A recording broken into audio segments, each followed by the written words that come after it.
আপনারা জানেন একটা ওয়াকফ বিল আসতে চলেছে, কেন্দ্র থেকে পারমিশন হতে চলেছে। ভাইরা আমার, মুসলিম পার্সোনাল ল বোর্ড সারা ভারতবর্ষের বুকে প্রচার করছে, জানাচ্ছে, মিটিং করছে। গত কয়েকদিন আগে কলকাতাতেও মিটিং করেছে মুসলিম পার্সোনাল ল বোর্ড। তাদের সদস্যরা সারা ভারতবর্ষ থেকে এসে তারা বলছে এই যে ওয়াকফ সম্পত্তি, এই সম্পত্তি কাদের? ওয়াকফের সম্পত্তি হলো আমাদের বাপ চোদ্দ পুরুষ, আমাদের দাদু পরদাদু তাদের রেখে যাওয়া সম্পদ। আপনার আমার ঘরের গরিব ছেলেগুলো যাতে ওয়াকফের স্কলারশিপে পড়াশোনা করে মাথা উঁচু করে দাঁড়াতে পারে। আমরা সংখ্যালঘু সম্প্রদায় এডুকেশন থেকে অনেক পিছিয়ে, শিক্ষা থেকে অনেক পিছিয়ে। আলহামদুলিল্লাহ আগের থেকে অনেক এস্টাবলিশ করেছি, আমরা আগের থেকে অনেক এগিয়ে এসেছি। এই এগিয়ে নিয়ে আসার জন্যই ওয়াকফের সম্পত্তিটা রাখা হয়েছে। আমাদের পূর্বপুরুষরা, আমাদের ঘরের সন্তানরা যাতে মাথা উঁচু করে দাঁড়াতে পারে, তাদের টেনে তোলার কেউ যদি নাও থাকে, তারা ওয়াকফের সম্পত্তিতে পড়াশোনা করবে, এডুকেশন লাভ করবে, মাথা উঁচু করে দাঁড়াবে। এই জন্য তারা রেখে গেছে। সেই ওয়াকফের সম্পত্তি থেকে ভাই আমার হাজার হাজার মসজিদ, মাদ্রাসা, ভাই আমার খানকা, হাজার হাজার পীরত্ব সম্পত্তি জায়গা, এই সব জায়গা থেকে মানুষ পড়াশোনা করছে, এডুকেশন লাভ করছে, কত মানুষ স্কলারশিপ পাচ্ছে, কত ভাই আমার সংখ্যালঘু সম্প্রদায়ের মানুষের উপকারে লাগছে। আজকে একটা নতুন বিল এনে এটাকে ওলট পালট করার একটা নতুন ভাবনা জাগরণ ভাই আমার একটা না হলে তৈরি হবে কেন? নতুন বিল আনার প্রয়োজন কেন? ভাই আমার অল ইন্ডিয়া মুসলিম পার্সোনাল ল বোর্ড ভাবনা চিন্তার মধ্যে পড়বে কেন? তারা মিটিং মিছিল করবে কেন? নিশ্চয় ডাল মে কুছ কালা হ্যায়, এই জন্যই তারা মিটিং শুরু করেছে। আজকে সেই ওয়াকফের বিল যদি চলে আসে, হতে পারে আজকে আমরা যেভাবে ওয়াকফের সুযোগ সুবিধাগুলো আমাদের বাপ চোদ্দ পুরুষের রেখে যাওয়া, সেখান থেকে কিছু কেমন হলেও তো আমাদের ঘরের সন্তানেরা পায়। সেটা আগামী দিন কি হবে এটা ভাবনার বিষয়। অনেক মসজিদ, মাদ্রাসা, অনেক কিছু আছে, অনেক প্রতিষ্ঠান আছে, অনেক ভাই আমার এডুকেশন আছে, অনেক শিক্ষা প্রতিষ্ঠান আছে, সেগুলো সব কি অবস্থা হবে এই চিন্তায় মানুষ অস্থির। আর তুমি এখানে দেওবন্দি, তবলিগ, ফুরফুরা, বেরলভি, আহলে হাদিস, লামাযহাবি, মাথায় কোন টুপি পরবো, জুব্বা কেমন পরবো, মাথায় খালি মাথায় নামাজ পড়বো না মাথায় টুপি দিয়ে নামাজ পড়বো, এই ঈদুল মিলাদুন নবী চলবে না চলবে না, ঈদের দিনে খুশি করব না করব না, তারাবি 8 রাকাত করব না 20 রাকাত করব, এ বলছে অত দরকারই নাই, নামাজও পড়ব না, তারাবিও পড়ব না, জুব্বাও গায়ে দেব না, টুপিও গায়ে দেব না। তোরা মারামারি মিটলে, ঝগড়া মিটলে বলিস, তখন যেটা বলবি সেটা করব। যা কথা ঠিক না? এত দ্বন্দ্ব করলে সমাজের শিক্ষিত ছেলেগুলো বলবে তোদের দ্বন্দ্ব মিটলে তারপরে বলিস। এতে ইসলামের উপকার হবে না ক্ষতি হবে? আখেরি জামানা, তুমি তোমারটা নিয়ে থাকো, তোমারটা বোঝাও, অন্যেরটাকে খারাপ বলো না। আমি আমারটা নিয়ে বলি, আমারটা বোঝাই, আমার ঘরটাকে ঠিক রাখি, তোমার সঙ্গে আমার কোনো দ্বন্দ্ব নাই। কিন্তু মৌলিক বিষয়ে আমরা সবাই এক, কথা ঠিক না ভুল? ইসলামের উপর যখন আঘাত আসবে আমরা সবাই এক, দেশের উপরে যখন আঘাত আসবে আমরা সবাই এক, আমার সমাজের উপর যখন আঘাত আসবে আমরা সবাই এক, কথা ঠিক না ভুল? এই টেন্ডেন্সি আমাদের থাকবে। আখেরি জামানা, ঈমান বাঁচানো বড্ড দায়, বুঝতে পারছেন? বলে নবীর আলোচনা, নবীর মিলাদ চলবে না, নবীর মিলাদ চলবে না, জন্মের কথা চলবে না। হাই রে হাই, কোরআন মাজিদে আল্লাহ নবীর জন্মের কথা বলেছে। সূরা বাকারা খুলুন, সূরার নাম সূরা বাকারা। কোরআনের উপরে বড় দলিল কিছু আছে? কোরআনের উপরে কোনো বড় দলিল আছে বলেন ভাই? কোরআনের উপরে কোনো দলিল নাই। সূরার নাম সূরা বাকারা, আয়াত নাম্বার 129, 129 নাম্বার আয়াত। আল্লাহ রাব্বুল আলামিন এখানে কি বলছেন? আমার নবী, আপনার নবী, ভাই আমার জাতির পিতা হযরত ইব্রাহিম আলাইহিস সালাম আল্লাহর কাছে বলছেন, হে তরুণ যুবকেরা, হে আমার বন্ধুরা শুনে রেখে দিন বাবা, জেনে রেখে দেন হে মুসলমান, কোরআন মাজিদে আমার আপনার নবীর জন্মের কথা আছে না নাই? একটুখানি ভালো করে শুনে রেখে দেন মুসলমান, ব্যাখ্যা ভুল করবেন না, একটুখানি লক্ষ্য করুন। সূরার নাম হলো সূরা ভাই আমার বাকারা, আয়াত নাম্বার হলো 129। এই 129 নাম্বার আয়াতে ইব্রাহিম নবী আজ থেকে কিছু কম বেশি প্রায় 5000 বছর আগে আল্লাহর দরবারে দোয়া চাইলেন, আয় আমার আল্লাহ, আয় আমার মাবুদ, আমি ইব্রাহিম নবী আপনার কাছে দোয়া চাই, রব্বানা ওয়াবাস ফীহিম রাসূলাম মিনহুম ইয়াতলু আলাইহিম আয়াতিকা ওয়া ইউআল্লিমুহুমুল কিতাবা ওয়াল হিকমা ওয়া ইউযাক্কিহিম। এ দুনিয়ার মানুষ শুনে রেখে দেন, ইব্রাহিম নবী বলেন, আয় আমার আল্লাহ, আয় আমার মাবুদ, আয় আমার স্রষ্টা, রব্বানা ওয়াবাস ফীহিম, আপনি তাদের মধ্যে থেকে পাঠান, রাসূলাম মিনহুম, একজন তাদের জন্য, তাদের মধ্যে থেকে একজন রাসূল পাঠান, আয় আমার আল্লাহ, আয় আমার মাবুদ, ইয়াতলু আলাইহিম আয়াতিকা, যে আপনার আয়াতটাকে তেলাওয়াত করবেন, যে আপনার আয়াতের বর্ণনা করবেন, আপনার আয়াতের আপনার নির্দেশ শোনার কথা মানুষের কাছে পৌঁছে দেবেন, ওয়া ইউযাক্কিহিম, ইয়াতলু আলাইহিম আয়াতিকা ওয়া ইউআল্লিমুহুমুল কিতাবা ওয়াল হিকমা, এবং আপনার কিতাবটা তেলাওয়াত করতে থাকবেন, আপনার কিতাবের তালিম দিতে থাকবেন, আপনার বাণীটাকে মানুষের কাছে পৌঁছাতে থাকবেন, ওয়াল হিকমা, এবং হিকমা জ্ঞান মানুষের কাছে বিতরণ করতে থাকবেন, জ্ঞান দিতে থাকবেন, ওয়ায়ুযাক্কিহিম, যাতে করে সাধারণ মানুষ আত্মশুদ্ধি করতে পারে, তাজকিয়া করতে পারে, পরিশুদ্ধতা লাভ করতে পারে। আয় আমার আল্লাহ, আপনি তাদের মধ্যে থেকে, অর্থাৎ আমার এই কওমের মধ্যে থেকে, আমার গোত্রের মধ্যে থেকে, আমার কওমের মধ্যে থেকে আপনি একজন রাসূল আপনি পাঠাবেন। আল্লাহর নবী হাদিসের মধ্যে বলেছেন, ইব্রাহিম নবী যে রাসূলের জন্য দোয়া চেয়েছেন, সেই রাসূল হলাম আমি, আখিরি জামানার পয়গম্বর।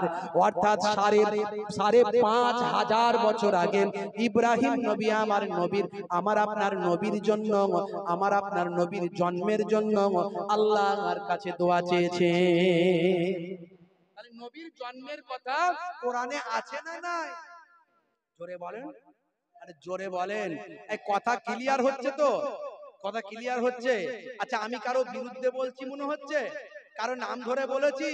কোন দলের বিরুদ্ধে বলেছি? আমি দলের বিরুদ্ধে বলি না, কারণ আমি সব দলকে ঐক্যবদ্ধ করার পক্ষে, বিরুদ্ধে করার পক্ষে নয় তো। তুমি তোমারটা নিয়ে থাকো, আমি আমারটা নিয়ে থাকি, তোমার আকীদা, তোমার বিশ্বাস তোমার কাছে, আমার বিশ্বাস আমার কাছে, কিন্তু দ্বন্দ্ব করো না। তুমিও ভাই কলেমা পড়েছো, আমিও পড়েছি, তুমিও কাবাকে কিবলা বলো, আমিও বলি, তুমিও আল্লাহকে আল্লাহ বলে মানো, আমিও মানি, তুমিও আখিরি জামানার পয়গম্বরকে নবী বলে মানো, আমিও মানি। হয়তো তোমার মানার মধ্যে আমার মানার মধ্যে তফাৎ আছে, তুমি কতটা মানো তুমি জানো, আমি কতটা মানি আমি জানি। কথা ঠিক না ভুল? রাগ করছেন না তো? কষ্ট হচ্ছে না তোমার কথায়? হে তরুণ যুবকেরা, যদি বলেন আর কোন উদাহরণ আছে নাকি কোরআন মাজিদে, আরো কোথাও নবীর জন্মের কথা আছে নাকি? আরো আছে, তাহলে আর একটা বলি, আরো খুঁজলে অনেক পাওয়া যাবে, বেশি আলোচনায় যাব না। হে তরুণ যুবকেরা, হে আমার বন্ধুরা, হে আমার মুরব্বিয়ানেরা, শুনে রেখে দিন বাবা, জেনে রেখে দিন বাবা। হে মুসলমান একটুখানি লক্ষ্য করুন, হে মুসলমান একটুখানি খেয়াল করুন। সূরার নাম হলো সূরা সাফ, আয়াত নাম্বার হলো 6। এই 6 নাম্বার আয়াতে হে তরুণ যুবকেরা, হে আমার মুরব্বিয়ানেরা, শুনে রেখে দিন বাবা, আমার আল্লাহ তাআলা কোরআন মাজিদে জানিয়ে দিলেন, সূরা সাফের মধ্যে, সূরা সাফ 6 নাম্বার আয়াতে আমার আল্লাহ বলছেন, হে দুনিয়ার মানুষ শোনো, আজ থেকে 2000 বছর আগে হযরত ঈসা রূহুল্লাহ এসেছিলেন।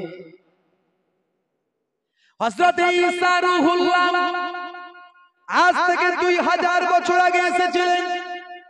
আমরা যাকে ঈসা বলি ওরা বলে যিশু, আমরা যাকে ঈসা বলি ওরা বলে যিশু, আমরা যাকে মুসা বলি ওরা বলে মোজেস, আমরা যাকে দাউদ বলি ওরা বলে ডেভিড, আমরা যাকে আদম বলি ওরা বলে অ্যাডাম, আমরা যাকে ইব্রাহিম বলি ওরা বলে আব্রাহাম, আমরা যাকে দাউদ বলি, আমরা যাকে সুলাইমান বলি ওরা বলে সুলেমান। হে তরুণ যুবকেরা, আসল আল্লাহর দ্বীনটা কিন্তু ওদের মধ্যে থেকেও এসেছিল, কিন্তু ওরা বিকৃত করেছে। ভাইরা আমার, আমার আল্লাহ লেটেস্ট ভার্সন আল্লাহ কোরআন মাজিদ দিয়েছেন এবং শেষ পয়গম্বর দিয়ে সমস্ত আগের সমস্ত কিছু যা হুকুম ছিল বাতিল করেছেন। আমার আল্লাহ জানিয়ে দিয়েছেন তোমাদেরকে সকলে আখিরি জামানার পয়গম্বরের কথা মেনে চলতে হবে, আর সেই আখিরি জামানার পয়গম্বরের কাছে আসা আল কোরআন মেনে চলতে হবে। কিন্তু ইহুদিরা নাসারারা তারা তাদের পূর্বের কিতাব ধরে রেখেছে, সেই পূর্বের কিতাবে যা ছিল সব আল্লাহ কোরআন মাজিদেও দিয়ে দিয়েছে, কিন্তু পূর্বের কিতাবে তারা বিকৃত করে ফেলেছে পয়সার জন্য, সম্মানের জন্য। তখনকার মৌলবীরা, তখনকার পণ্ডিতেরা বিকৃত করেছে, পাল্টে ফেলেছে, কিছু ঢুকিয়েছে, গোজা মিল দিয়েছে, কিন্তু সেটা কোরআন মাজিদে সম্ভব হয়নি। তাই আমার আল্লাহ আগের সমস্ত কিতাবগুলোকে ক্যান্সেল করে আমার আল্লাহ জানালেন যা ছিল সব আমি আল্লাহ কোরআন মাজিদে দিয়ে দিলাম, আর কোরআন মাজিদকে কাল কিয়ামত পর্যন্ত অক্ষত রাখবো। তার কারণ হলো কোরআন মাজিদকে মুখস্থ করার অনুমতি দিলাম। যদি আগুন লেগে ধ্বংস হয়ে যায়, ধ্বংস হয়ে যায় পৃথিবীর সব বইয়ের দোকান, তবু বিশ্ব থেকে হারাবে না পবিত্র কোরআন। জোরে হবে না? জোরে হবে না? করবে কেমন করে কোরআন ধ্বংস আগুনের তেজ, করবে কেমন করে কোরআন ধ্বংস আগুনের তেজ, আছে বিশ্বে ভরা অগণিত কোরআনে হাফেজ। তারা ছাপি আসমানি গ্রন্থ, তারা ছাপি আসমানি গ্রন্থ, বাঁচাবে ইসলামের সম্মান, তবু বিশ্ব থেকে হারাবে না পবিত্র কোরআন। আল্লাহ কোরআন মাজিদে বলছেন নাহানু নাযালনা যিকরা ওয়া ইন্না লাহু লাহাফিজুন। এই কোরআন মাজিদ আমি আল্লাহ অবতীর্ণ করেছি, আর এর হেফাজতের দায়িত্ব আমি আল্লাহ নিজেই গ্রহণ করেছি। তাই কোরআন মাজিদে অনেক সময় ভুল প্রিন্ট করার চেষ্টা হয়েছে, চক্রান্তকারীদের চক্রান্ত লেগে আছে। মনে রাখবেন যে চক্রান্ত কিন্তু নাই, চক্রান্ত আছে। অনেক আলেম বক্তাদেরকে তারা কিনে নিয়েছে, কিনে নিয়ে এই সমস্ত কথাগুলো বলাচ্ছে, নবীর মহাব্বত ছড়িয়ে দিতে চাইছে। আপনারা জানেন বাংলাদেশে একটা বক্তা বেরিয়েছে, বলছে নতুন করে কোরআন মাজিদ আসছে। শুনেছেন? নতুন করে কোরআন মাজিদ আসছে সে বলেছে, তার ঘোষণা দিয়েছে। একটা বক্তা বেরিয়েছে আমাদের ইন্ডিয়াতে আছে, সে বলছে তার নিজের নাম দিয়ে বলছে আমি পৃথিবীর মধ্যে সবচেয়ে বড় একটা তাফসীর লিখছি আমার নিজের নাম দিয়ে, যে তাফসীরের মধ্যে সব থাকবে, যেটার কোনো ভুলই নাই, যেটার কোনো গন্ডগোলই নাই, সবের মধ্যে ভুল পাওয়া গেল এর মধ্যে পাওয়া যাবে না। নিজের নাম দিয়ে নাকি বিশাল বড় তাফসীর লিখছে নাকি, বুঝতে পারছেন? এর আখেরি জামানায় অনেক রকমের কথাবার্তা শুনবেন, অনেক আলেমদেরকে বক্তাদেরকে তারা কিনে নিয়ে মানুষের মধ্যে বিভ্রান্ত তৈরি করার চেষ্টা করে। ভাইরা আমার, আমরা ফুরফুরা শরীফ মুজাদ্দিদুজ জামানকে ভালোবাসি, যদি তাকে মনে করি, ভাই আমার তিনি একজন যুগ শ্রেষ্ঠ ফকিহ, শুধু আলেম নয়, একজন যেমন আলেম তেমন একজন, ভাই আমার একজন ফকিহ, একজন তাসাউফপন্থী মানুষ, একজন জামানার যুগ সংস্কারক, একজন মুজাদ্দিদ। মুজাদ্দিদ মানে হলো যুগ সংস্কারক। তিনি একজন পৃথিবী বিখ্যাত একজন পণ্ডিত ছিলেন ভাই আমার, যার কাছে গিয়ে মুরিদ হয়েছিলেন তৎকালীন যুগের শ্রেষ্ঠ আলেম, শ্রেষ্ঠ সন্তান, এ বাংলার খ্যাতনামা আলেম, বসিরহাটের গর্ব, 24 পরগনার গর্ব বসিরহাট আল্লামা হুজুর পর্যন্ত তার হাতে হাত দিয়ে ভাই আমার তার বায়াত হয়ে মুরিদ শিষ্যত্ব গ্রহণ করেছিলেন। বুঝতে পারছেন? তাহলে আমাদের এত ভাবনা চিন্তার দরকার নাই, আমাদের এত ভাবনা চিন্তার দরকার নাই। যারা আজকে এই ডাল ওই ডাল সেই ডাল করছে তাদের ভাবনা চিন্তার দরকার আছে, তাদের মাস্টার নাই, তাদের মাস্টার নাই, আমাদের মাস্টার আছে। হ্যাঁ, গরুটাকে বাঘ ধরতে গিয়ে গরুটা মেরেছে লাফ, একদম শুকানো একটা পুকুর ছিল, মানে পাঁক আছে, কাদা আছে, পানি শুকিয়ে গেছে, মেরেছে গরুটা প্রাণ বাঁচানোর জন্য কাদার মাঝখানে লাফ, গরুটাও এতটা গেড়ে গেছে। বাঘটা উল্টো দিক থেকে মারতে গিয়ে ঠিক তার কাছাকাছি ভেবেছিল ওকে এক গালে ধরবো আর বেরিয়ে যাবো, ঠিক কাছাকাছি একদম একটুখানি আগে অন্য দিক থেকে মেরেছে, ভাই আমার এসে তার কাছাকাছি পড়েছে কিন্তু যেতে পারছে না, সেও এতটা গেড়ে গেছে।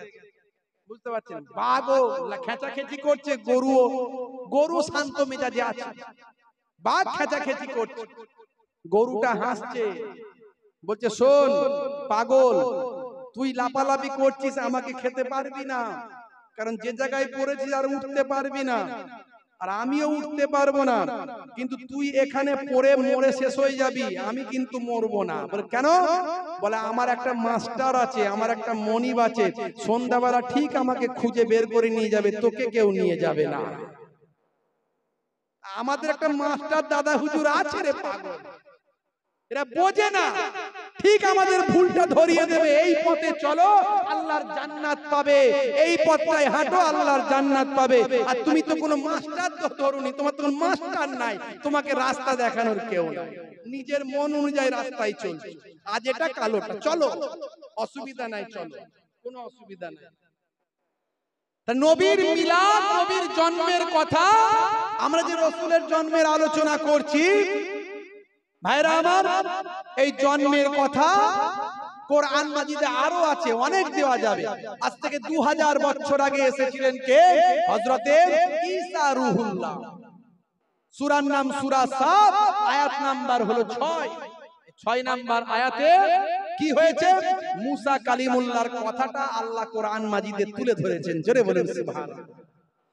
হে তরুণ যুবকেরা, হে আমার বন্ধুরা, শুনে রেখে দিন বাবা, জেনে রেখে দেন, হে মুসলমান একটু লক্ষ্য করুন, একটুখানি খেয়াল করুন বাবা ভাইরা আমার, তরুণ যুবকেরা আমার, হযরতে মুসা কালিমুল্লাহ তার ভক্ত শিষ্য মুরিদিন মুহিব্বিন, তার জাতি তার কওমকে তিনি বলছেন ও মুবাশশিরাম বিরাসূলিন, আমি একজন, হে তরুণ যুবকেরা, হযরতে মুসা কালিমুল্লাহ একজন রাসূলের সুসংবাদ তার কওমকে তিনি দিলেন, একজন রাসূলের সুসংবাদ দিলেন, একজন নবীর সুসংবাদ দিলেন, ওয়া মুবাশশিরাম বিরাসূলিন, একজন রাসূলের সুসংবাদ দিলেন, দিয়ে কি বললেন? হে আমার কওম, হে আমার জাতি, হে আমার সম্প্রদায়, শুনে রেখে দাও, আমি ঈসা রূহুল্লাহ, আমি ঈসা রূহুল্লাহ কি বলছি শোনো, আমি তোমাদের মাঝখানে একজন রাসূলের সুসংবাদ দিলাম, একজন রাসূলের সুসংবাদ খুশখবরি তোমাদের মাঝখানে দিলাম, আর দিয়ে বলছি শোনো, ইয়াতি মিন বাদি ইসমুহু আহমদ, আমার পরে একজন নবী আসবেন যার নাম হবে আহমদ। জোরে হবে না? তাহলে কোরআনে আমার নবী আসবেন, তার জন্ম হবে, ঈসা রূহুল্লাহ 2000 বছর আগে তার কওমকে বলেছে, সেটা কোরআনে নবীর জন্মের কথা আছে না? না, জোরে হবে না? আর এক শ্রেণীর মানুষ বলছে খুঁজে পায় না, তারা বলছে খুঁজে পায় না, নবীর জন্ম মিলাদ চলবে না, নবীর মিলাদ চলবে না, আখেরি জামানা। 12 রবিউল আউয়ালে রহমত ওয়ালা নবী এলো রে। জোরে হবে না? জোরে হবে না?